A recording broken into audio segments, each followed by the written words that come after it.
After a 2-week hiatus that felt like an eternity, Formula One returns to action this weekend. And it does so at one of the most impressive and beautiful circuits on the planet, the one whose curves could easily be hanging in the Louvre Museum. With insane speeds, the longest on the calendar and definitely one of the favorite circuits for most drivers. This weekend also features a sprint format, so the action will be different at this circuit starting Friday. In which, ladies and gentlemen, the time has come to analyze its key points, data and sectors through the section dedicated to getting to know the circuit. So let's learn about the magnificent Belgian temple. Stavelot, Belgium. Its track is the Circuit de Spa-Francorchamps, a permanent circuit located in the towns of Spa-Francorchamps. It has been in Formula One since its first season in 1950. 7 kilometers of track, 44 laps, 19 corners, 2 drag reduction system activation zones and 2 potential areas to make any overtaking maneuver. Characterized by being a dizzying, dangerous circuit with extremely fast corners. The first sector is by far the fastest of the 3 on this track since it only has 3 corners. 90% of this sector is done with the accelerator fully pressed. The first drag reduction system activation zone is on the main straight. Its size is small and this space narrows down until the braking zone of turn 1. It's more effective to get closer to rivals to overtake them in the next speed zone or to pull away from them. If you overtook in the last couple of corners and want to avoid being attacked on the camel straight. After this, the drivers face this huge speed zone, which includes the challenging uphill left-right-left corners of Eau Rouge and Radillon. A corner that can be taken flat out when dry. It's key, as exiting right behind your rival here is crucial. When they reach the camel straight, the drivers will find the second drag reduction system detection zone and the best overtaking spot this track has to offer. It activates shortly after the middle of this straight, lasting until braking for turn 5, making this area the fastest point on the track, and with so much speed. This is the most likely spot for any overtaking and also by far the fastest area of this entire circuit. The second sector is the most technical of the 3 on the track, unlike the first. It has 10 turns, being a combination of both fast corners and quite slow ones. It starts with the slow Lecombe's turns, which end the huge camel straight. But the most challenging corner in this sector, and in my view, the most challenging of this circuit, is turn 10-11, known as Poujon. A very high-speed left-hand corner where because of the extremely high speed you cross the limit. It's really risky at the exit and it's easy to go off and get penalized for track limits or make a mistake at this particular point. Being an extremely challenging corner, it requires a precise line to take it at the highest possible speed and to know how to get the most out of the racing line. In this sector, the car's grip, stability through the corner and brakes, which will be heavily tested, stand out. But don't let this part fool you, because even though it doesn't have such long and fast straights, it's still an area where speed is really put to the test in these single-seaters. And the last sector is once again a very fast area. It has only 5 corners, and most of them are very high-speed corners. From the exit of turn 15, called Velotte, the cars go flat out again through this whole high-speed section. The track passes through Blanchimont corner and continues to the braking zone at the bus stop, providing a good overtaking opportunity, because the next drag reduction system zone's detection area is before the corner. Overtaking here eliminates the risk of a drag reduction system counter-attack on the main straight. As a sector that emphasizes speed and braking, the bus stop chicane will severely punish drivers by the end of this section. And the lap around the Spa circuit, Spa-Francorchamps, is synonymous with speed. It's a track that, even in its most technical sections, takes the cars to speeds rarely seen on the Formula One calendar. Long straights, fast corners, and wide high-speed zones mean that much of this circuit is taken with the throttle flat out. It's a completely monstrous and wild ride, full of elevation changes and absolutely insane corners. In summary, the most important elements are speed in the first sector and grip and stability through fast corners in the second sector. And in the third, speed comes back into play, along with good brakes to tackle the last corners of this circuit. As other facts to consider, this Spa-Francorchamps track is probably one of the points on the calendar with the highest safety car rate throughout the entire season. The safety car, introduced in 1994, has been deployed over 20 times since its inception. Whether due to accidents or weather conditions, on a track where the weather is very changeable. This race has a high probability of safety car deployment with up to a 75% chance of it appearing. That's why the teams usually take it into account when planning their race strategies. On this track, the brakes are heavily punished with so much hard braking after very high-speed zones that this circuit usually has. And traction likewise is a crucial element that gets punished at several points on the circuit. Making them essential in the search for the perfect setup, the single-seaters are usually configured with medium-low downforce setups to handle all the fast sections of this circuit, but keeping enough so that the second sector and its fast corners aren't a disaster. And thanks to its huge straights and the track being wide enough, it's one of those that allow for battles and where overtaking is more than possible, and this circuit has two zones that are considered key for making any overtaking maneuver. The first is found in the combination of the second drag reduction system straight on the Camel Straight, along with the braking at turn 5. This is the best area to make a move on your rivals, due to all the speed that's generated from the exit of turn 1. So if the attacking driver slipstreams the rival through this whole area and gets better traction out of the Eau Rouge corner. When reaching the drag reduction system activation zone, the Podi Temelios, Ion Polida Puebis, and the overtake can be completed easily. The second zone is at the breaking point of the last corners known as bus stop, preceded by a long high-speed section. If a driver can trail their rival through this entire section and brake daringly in turn 18, and makes sure to capture the inside, can he pull off an overtaking move at this point? And since the detection zone for the main straight is before this corner, completing a move here won't compromise the overtaking driver to be counter-attacked at the next point on the track. Going back to a part where you can see old-school overtakes, that is, without using drag reduction system and knowing how to brake late. So on a scale from 1 to 5, the difficulty of overtaking on this track is a 2.5. It's not impossible, and the characteristics of the track allow for battles and overtaking maneuvers. In the Spa pit lane, you drive at 80 km/h, making it a fast transit. To enter, the driver must go wide in the last corner, and its exit completely cuts through turn number 1. So a pit stop including a tire change can be completed in about 22 seconds, but the time lost in the pits is about 19 seconds. Tire wear is high on this circuit due to severe asphalt abrasion and significant stress on the tires. Along with the lateral loads, this generates a lot of wear. For this edition, Pirelli has decided to conduct a small experiment unseen since the 2022 season by bringing an alternate range of tires. They will use C1, C3 and C4 tires to create conditions that promote tire wear, and with that give the race more strategic variability. Spa is one of those circuits that needs no introduction. Since it's not just a track, it's a masterpiece of corners, elevation changes and high speed, offering unique images in Formula 1. But of course, it's an extremely dangerous circuit, so drivers shouldn't get carried away by the beautiful scenery surrounding the Ardennes forest. Because this track is extremely challenging. And at those speeds, even the slightest mistake can send any driver into the wall at a very dangerous speed. That's why the Spa-Francorchamps track is one of those old-school circuits that requires concentration.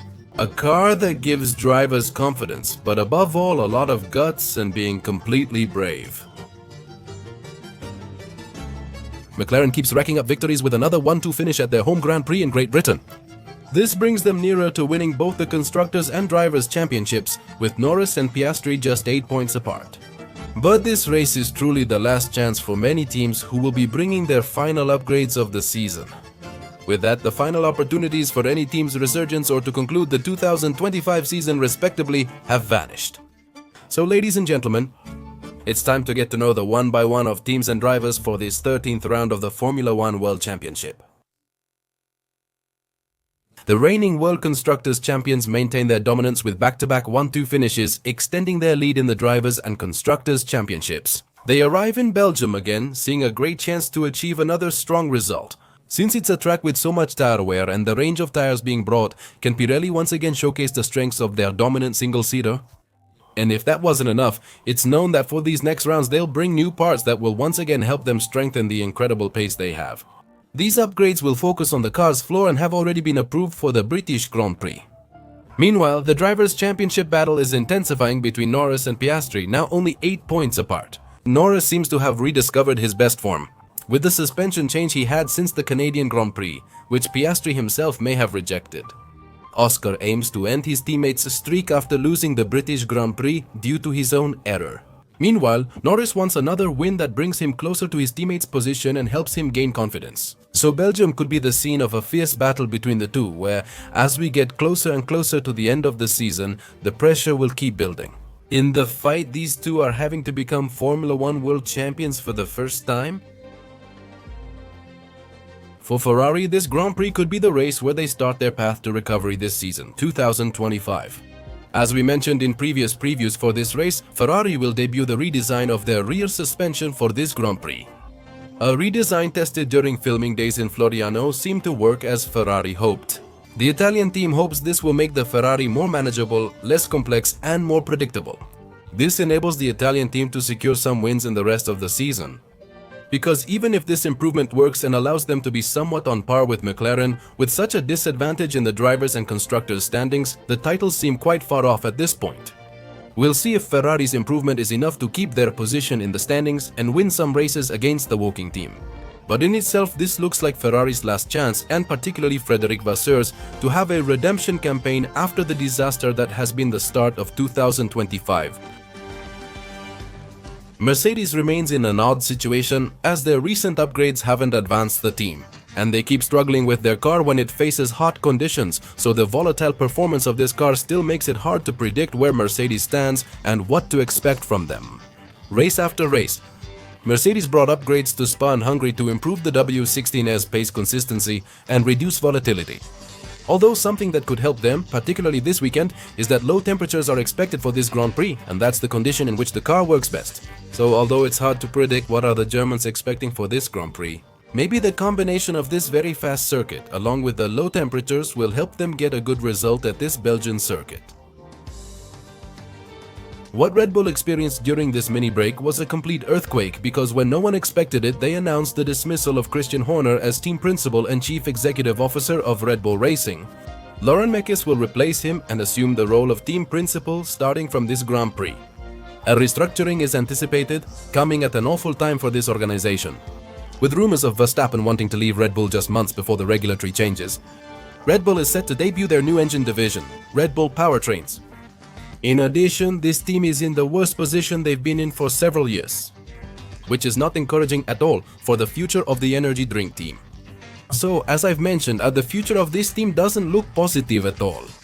But all that's left is to wait and see how long it takes Red Bull to get back on track. Where?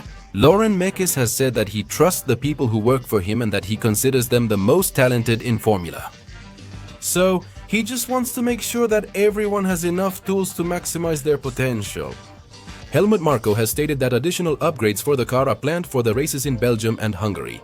And although they still hope that Verstappen can fight for his 5th consecutive driver's title given Verstappen's current position in the driver's standings, it appears incredibly challenging as the gap to Piastris is 69 points and without the fastest car, overcoming such a deficit seems nearly impossible. Only these couple of upcoming Grand Prix with those expected updates. It's uncertain if Max Verstappen still has a slim chance to secure his 5th title, or if conversely these two races merely serve to affirm to us that there's no one who can stop McLaren at least this season. Willem keeps struggling because of his approach of not bringing constant updates, unlike the rest of the midfield rivals. His lead is under growing threat from Sauber, who have seen a significant resurgence in recent races. In previous previews I mentioned that a package was still coming for the Williams team. That package should arrive for this Grand Prix, or if not for the next one in Hungary. Despite the season being far from over, this package seems to be their final significant opportunity to reclaim their early season pace and maintain their position as the best of the rest in 2025. Sauber continues to make significant progress this season, climbing from 9th to 6th in the constructors' standings, threatening the Williams team. It's been a complete turn of events considering how they started the year, but how are they making a comeback halfway through it? Sauber knows that one of their biggest weaknesses is getting the tires up to temperature and into their performance window on a single lap. And at Spa, could that weakness show up again? But if they manage to overcome this problem with the race pace they have, which is quite solid. Once again, points should be within reach for Bortoleto as well as for Nico Hülkenberg.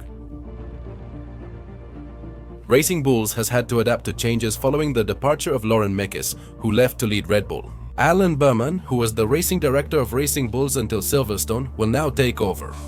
We'll see how the team handles the leadership change. In recent races, they've struggled to score points consistently, slowing their pursuit of Williams in the standings, and where they're currently still separated by 23 points. Hajar, The driver with the most consistent point-scoring record hasn't scored in the last 3 races, and the Racing Bulls need a weekend with a great result to get back on track. Let this Grand Prix show how the team performs with their recent administrative changes. And what if they manage to recover some of the ground they've lost to both Williams and the Sauber team? Aston Martin will introduce its final update package for this competition in the upcoming Belgian and Hungarian Grand Prix. The last package they installed has delivered results and has helped the team improve consistency and pace a bit. But even so, they haven't taken the step forward they've been waiting for since practically last year. And one of the biggest headaches for the British car is top speed. On a circuit like this, where it's crucial, it can be a significant problem for Aston Martin. So on paper, it looks like a tough weekend for the green team. But we'll have to see what they bring to this Grand Prix and if they can leave Spa-Francorchamps with a positive result. Even though the track characteristics don't benefit them, Haas is hopeful that the fast Spa circuit will help them achieve a good result. Because with Sauber's rise and the missed opportunities, they've fallen back to 9th place in the Constructors' Championship. They're another team rumored to bring updates for this Grand Prix, and they need those updates to translate into performance. If they want to have even a minimal chance of getting out of their current position and see if there's still a possibility to fight Williams for being the best of the rest in this 2025. Alpine's prospects for this Grand Prix appear bleak, because they're heading to circuits where their huge power deficit will feel like a nightmare for the French team. Briatore stated at the previous Grand Prix that they fall behind their competitors by up to 4/10 due to a power deficit.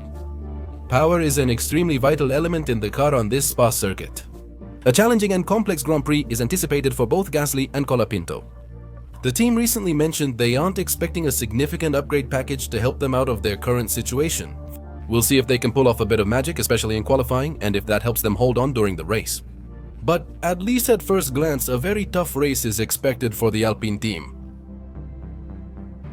As for the weather, this weekend we could have some interesting weather surprises, although on this track, that's usually more of a curse than a blessing. And as of the date we're recording this video, there's a threat of rain for both Saturday and Sunday. While accurate, the forecast has been declining recently. Since at least until Sunday, there was a 70% chance of rain for both Friday and Sunday.